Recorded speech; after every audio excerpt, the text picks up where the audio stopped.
بسم اللہ الرحمن الرحیم۔ شروع اللہ کے پاک نام سے جو بہت مہربان اور نہایت رحم کرنے والا ہے۔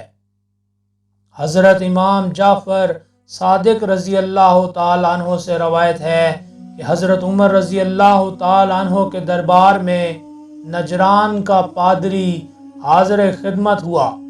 اس نے کچھ سوالات پوچھے۔ حضرت عمر رضی اللہ تعالیٰ عنہ نے فرمایا ان سوالوں کے جواب حضرت علی رضی اللہ تعالیٰ عنہ دیں گے۔ وہ کون سی چیز ہے جو دنیا میں لوگوں کے پاس ہے لیکن اس کی مثال میوائے جنت جیسی ہے؟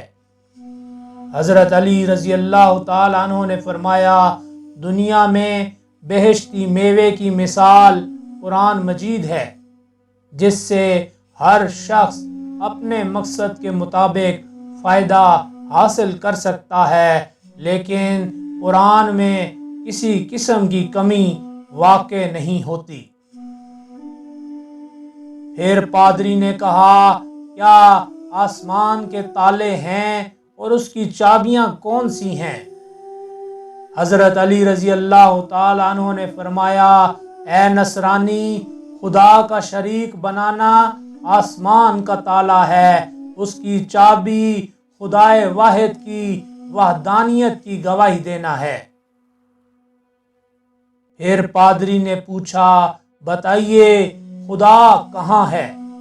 حضرت علی رضی اللہ تعالیٰ عنہ نے فرمایا میں ایک دن رسول اللہ صلی اللہ علیہ وآلہ وسلم کے ساتھ موجود تھا کہ اتنے میں فرشتہ آیا اور آپ صلی اللہ علیہ وآلہ وسلم کو سلام کیا۔